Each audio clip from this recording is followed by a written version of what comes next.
So coming into existence is always a serious harm. Never having come into existence is never a harm.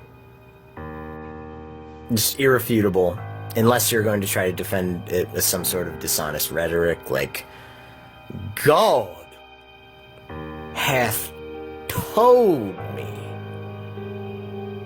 that it pleases him to make babies. It pleases God. Superhuman dance.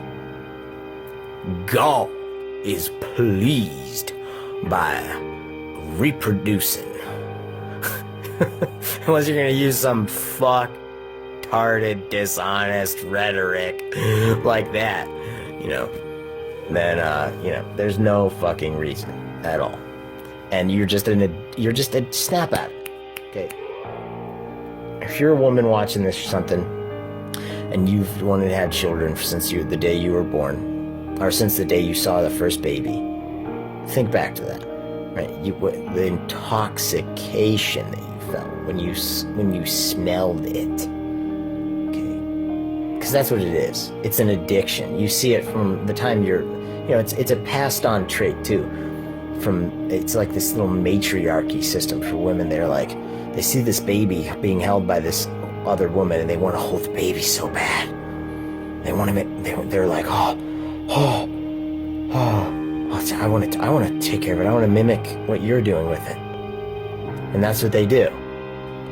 It's the same fucking thing with chimpanzees. It's the same thing with any other primate or anything, And it's not the only thing, but it's a part of the mess. It's a part of the reason it keeps happening, okay?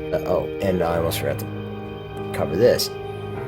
It's built into your DNA to have a gross propensity, like an overestimation and propensity of life. Okay? Like you will have an overestimation of the quality of your own life. Even if you are climbing Mount Everest or something. Like you'll be like, oh, it's so beautiful. It's so amazing. Meanwhile, you're freezing to death and depraved of oxygen, always. It's built into your DNA to overestimate the quality of your own existence.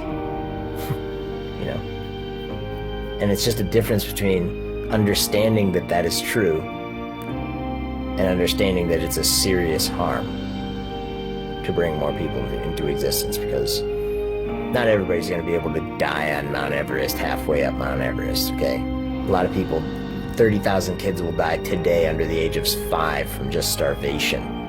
And most people don't give a fuck about that. They don't even think about that, right?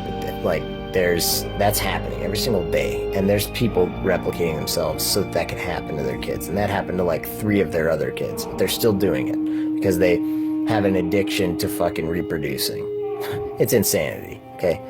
And the reason why smarter civilizations have less kids is because more people realize how fucked up it really is. I mean, you could overestimate it still, and I do this all the time as well. I say the amazing, human body, right? Like how easily adapted it is, and but we so we adapt the best. Who cares? It's still a 100% attrition rate. It's not going to change. And even if it does change miraculously and we upload our brains into some virtual reality or something, it's still going to be really, really fucked up. And I've been saying that for years. And hopefully somebody followed me out there. I'm helping somebody out there to cause less harm, right? Because that's what it is. I mean, coming into existence is serious harm. Not coming into existence is not a serious harm. It's a anti-harm, okay?